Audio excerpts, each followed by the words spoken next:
la promotion de cette idée, ce sont ce qu'on appelle les LGBT, c'est-à-dire lesbiennes, gays, bisexuels, transsexuels. Et ces gens-là, qui sont ce sont des groupuscules de quelques dizaines de personnes, sont soutenus très puissamment par des lobbies mondialistes, et vont envoyer dans les écoles de vos enfants des intervenants qui vont expliquer à votre enfant ce que c'est que l'homosexualité, ce que c'est que la masturbation, etc. Voilà la réalité de cette affaire du gender, qui n'est pas une théorie inventée par Farida Belgoul. Dans cette vidéo, je vais vous dire pourquoi il faut soutenir l'action de Farida Belgoul, pourquoi son idée de faire des journées de retrait de l'école est une excellente idée.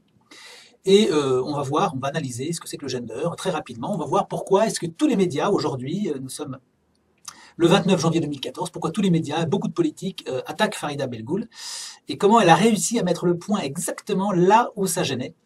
Et donc on va aborder tout ça. Alors d'abord, vous devez savoir que s'il y a vous devez bien vous en douter, quand il y a une unanimité des médias comme ça, et d'une bonne partie des politiques contre quelqu'un, c'est que cette personne a plutôt raison. Vous avez bien compris que les médias, depuis très longtemps, les Français le savent tous maintenant, les médias, c'est la voix d'une oligarchie qui dépend de pouvoirs supérieurs et qui est, les médias très clairement sont entièrement entre les mains de gens qui les contrôlent. Il n'y a pas de liberté de la grosse presse, ça n'existe pas, c'est un mythe, ça tout le monde l'a bien compris, on le sait. Il suffit de vous demander pourquoi tous les médias affichent tous les matins les mêmes titres, les mêmes gros titres, qui dans la presse, qui à la radio, qui à la télévision. Et bien c'est uniquement parce qu'ils appartiennent au même réseau et ils ne se copient pas les uns les autres, ils reçoivent tous les matins les mêmes communiqués, leur indiquant, leur enjoignant les communications à faire. Donc on sait très bien qu'il n'y a plus de presse indépendante en France. En tout cas, il n'y a pas de grosse presse indépendante. Voilà, ça c'est le premier point. Vous savez que la presse n'est pas votre amie. La presse est là pour vous dire quoi penser, quoi faire, et éventuellement vous diffuser de la peur de façon à vous tenir par le licol. Ah oui, il y a une histoire très chargée, ça date pas d'hier tout ça. Il y a depuis le 19e siècle une haine structurelle, institutionnelle, très puissante contre l'enseignement privé en général et catholique en particulier. Et cette haine se tournera tôt ou tard contre tous les enseignements religieux en France. Ne nous faisons aucune idée, aucune illusion à ce sujet. Alors à l'époque, au 19e siècle, eh bien, des gens comme Combes se sont illustrés dans une radicalité absolument incroyable. Les catholiques, les prêtres et religieux avaient pris en charge l'enseignement des enfants qui n'intéressait personne, et qui n'intéressait personne depuis la Révolution. Et la République s'est rendue compte qu'il y avait des élites naturelles et des élites issues des écoles religieuses d'un très bon niveau et capables de lui résister. Et donc, toute une génération, plusieurs générations, il y en a une qui a été très marquante, c'est celle d'avant 1905, 1870-1905, dont on compte Émile Combes et d'autres, qui se sont mis en devoir de détruire l'enseignement privé. Et donc, on a obtenu une loi qui interdisait l'enseignement, qui a fait fermer purement et simplement les écoles catholiques, par la violence. On a saisi les biens, on a chassé certaines congrégations, et donc on a voulu mettre une main sur l'ensemble de l'éducation et en faire un domaine purement public. Ferry, etc., Jules Ferry, s'inscrivent dans cette logique qui fait que le républicain est tout puissant, il n'a pas besoin du monde spirituel et il peut aller conquérir le monde comme il lui semble. Tout ça, c'est une logique intellectuelle. C'est ce qui explique aussi que Ferry soit un colonisateur. C'est un colonisateur des peuples, mais aussi des esprits. Il faut mettre la main, il faut contrôler les esprits dès le plus jeune âge.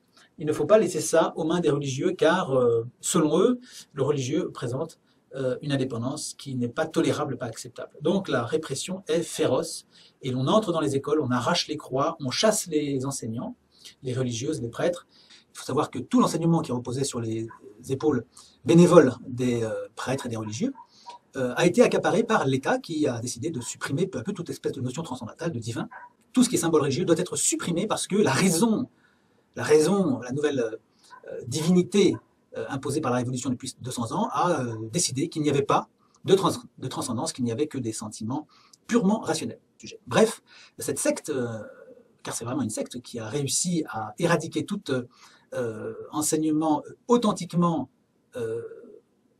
transcendantal, religieuse, philosophique, anthropologique, et à faire de l'enseignement une chose purement publique, contrôlée, étatique, par l'État républicain. Eh bien, cette secte, alors et je précise quand même qu'il existe toujours des écoles, ce sont des écoles hors contrat, qui peuvent encore dispenser des enseignements de qualité reposant sur une véritable anthropologie. Mais le reste, ça n'existe plus. L'école publique, ça n'existe plus. Quand un enseignement de qualité existe encore dans le public, c'est qu'il y a de bons enseignants ou de bons directeurs d'école qui résistent à la pression, mais c'est tout. Donc cette secte a maintenant pratiquement tout pouvoir sur l'enseignement. Vous savez que l'éducation nationale en France, c'est la première administration, mais c'est aussi la deuxième administration du monde, c'est-à-dire la deuxième administration après l'armée rouge chinoise. Il faut même se rendre compte de la puissance que c'est. Cette violence-là qui a conduit à cette loi de 1905, qui a été appliquée de manière extrêmement brutale, eh bien, elle n'a jamais tout à fait disparu et elle ressurgit donc maintenant, début du XXIe siècle.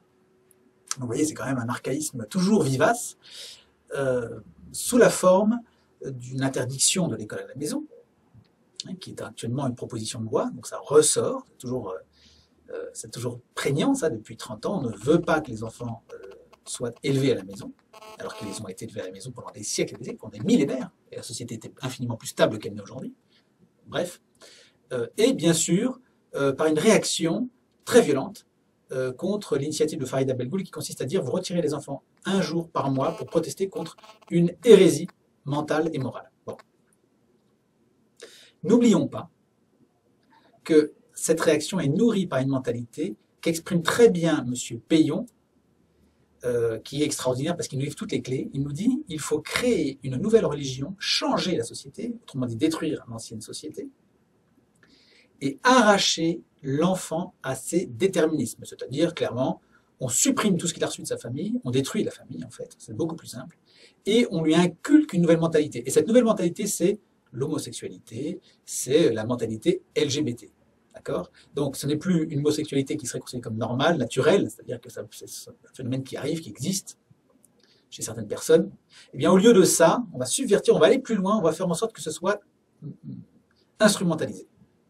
Donc, on va faire de l'incitation à l'homosexualité et de l'incitation à la culture LGBT qui est une anti-culture, par définition. D'accord ? Culture, ça implique du vivant. D'accord ? Donc, tout ça, c'est la mort. C'est une culture de mort. Culture de mort, il y a une antonymie. Mais Jean-Paul II, quand il utilise ce mot, c'est volontaire. On cultive la mort. Voilà. Eh bien, c'est exactement ça. Monsieur Payon, c'est ça. Il veut arracher les déterminismes de l'enfant.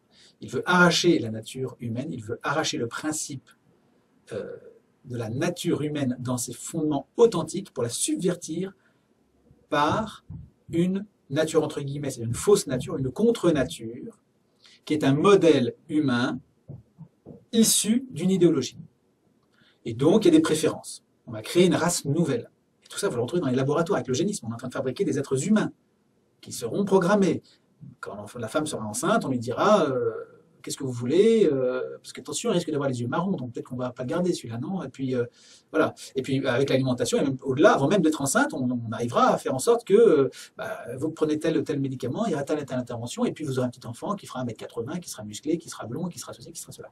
Donc on est typiquement dans cet état d'esprit qui est à l'origine de la révolution, qui est l'homme est Dieu, il n'y a plus de Dieu, l'homme est Dieu, il va prendre possession de tout. Il contrôle tout. Nous sommes les maîtres tellurique du monde. Nous avons tout fabriqué, nous sommes les maîtres de tout. Donc il n'y a plus de mystère, il n'y a plus de transcendance.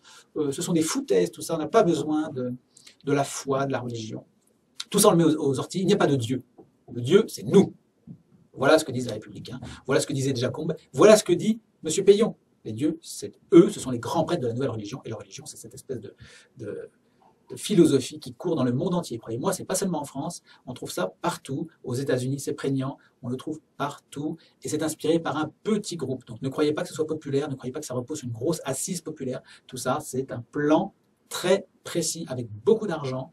Ça a très peu de chances d'arriver, mais ils vont faire le maximum pour obtenir la victoire. Et donc, vous savez ce que vous avez à faire, vous résistez. Chaque fois que vous résistez un peu, vous leur coûtez des millions d'euros. Donc toute résistance les oblige à faire de la propagande, à remettre les couverts, à dire mais oui c'est normal, on peut devenir une fille quand on a un garçon quand on a une fille. Ils sont obligés, et c'est très difficile de convaincre les gens honnêtement de choses pareilles, mais ils vont essayer, ils vont investir beaucoup d'argent là-dedans, résister, ça leur coûte très cher, et convainquez vos amis, vos proches, de la nécessité de cette lutte. L'État a dit que les religieux ne doivent plus enseigner et ne doivent plus soigner. Alors soigner, c'était dans un second temps, et jusque dans les années 1990, on continuait à supprimer des institutions sanitaires, des hôpitaux qui avaient été créés par des religieux. L'État les avait récupérés, il restait 2 ou 3 religieux ou religieuses, et puis on les a chassés, on les a envoyés à la retraite, on les a envoyés promener. Et puis maintenant, on a des hôpitaux, évidemment, qui font banqueroute et qui sont dans des situations épouvantables parce qu'il n'y a plus le cœur, c'est toujours pareil, hein. Il n'y a plus l'essence même, l'esprit même du soin. C'est comme l'éducation. Quand vous enlevez le cœur même, la vocation de la personne qui exerce, eh bien, il n'y a plus rien, c'est une coquille vide. Donc c'est ce qu'on voit dans l'école qui aujourd'hui est un désastre. Vous avez les études PISA, mais il y en a bien d'autres qui montrent depuis très longtemps que l'école française est un désastre, un naufrage sans précédent. Mais ils ne veulent pas que les choses changent, ils ne veulent surtout pas que les gens prennent la liberté d'instruire leurs enfants. Et donc, ils font tout pour interdire des voies alternatives et ils font tout pour empêcher que les parents aient la liberté de choisir pour leur enfant. Ça, ils ne le veulent plus, donc ils prennent les mesures qui s'imposent. Et Farida Belgoul en fait les frais, puisqu'elle a osé mettre les pieds dans le plat et poser des questions qui dérangent. Et bien maintenant, il passe à l'étape suivante, à la demande d'instances mondialistes, parce que ce n'est pas en France que tout ça s'invente, évidemment.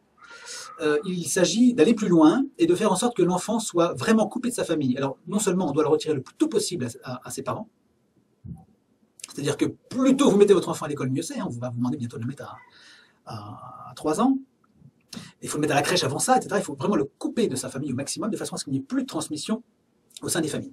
Alors ça, ça fait déjà très longtemps que le mouvement est commencé, mais maintenant ce n'est pas seulement ça, c'est qu'on va d'une part, physiquement éloigner l'enfant de la famille, et l'enfant est essentiellement à l'école la plupart du temps. Donc la plupart de ses idées lui viennent de l'école, lui viennent plus de l'école que de sa famille. La deuxième chose, c'est qu'on veut maintenant couper, détruire les valeurs résiduelles qui pourraient encore se transmettre entre des parents et un enfant. Et pas seulement des valeurs, mais aussi une nature même, la nature même des choses. C'est-à-dire que le fait que l'enfant soit né garçon ou fille est maintenant contesté.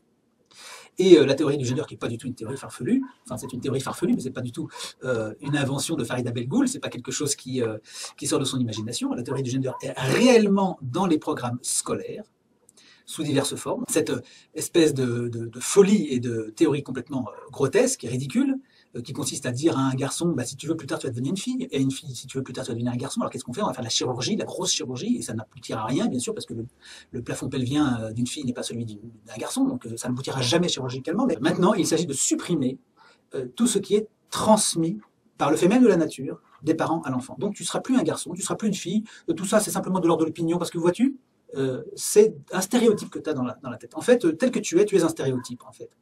C'est une opinion, tu n'es pas un garçon, tu n'es pas une fille, tu n'es qu'une opinion. Et ton opinion, tu peux en changer, puisque nous sommes dans un monde relatif. Il n'y a pas de vérité dans le monde. Rien n'est vrai, tout est plus ou moins vrai. C'est vrai si tu as envie, mais ça peut être faux aussi. Il n'y a pas de parole, il n'y a pas d'engagement, il n'y a pas de pacte social, il n'y a pas de pacte national, il n'y a pas d'engagement véritable. On peut se tromper tout le temps. Nous sommes dans le monde de la spéculation, d'ailleurs. Si vous regardez bien, nous sommes dans la civilisation de la spéculation. On spécule sur une idée, si ça marche, c'est à la mode, c'est très bien. Si ça ne marche plus, on en change. On trahit, on change, on divorce, on change de chapelle. On est dans ce monde de l'absence de valeur, finalement. Voilà.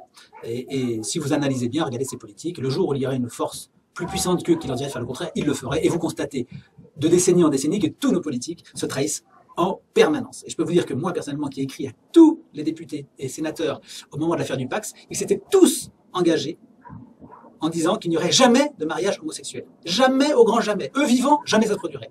Les mêmes ont voté pour.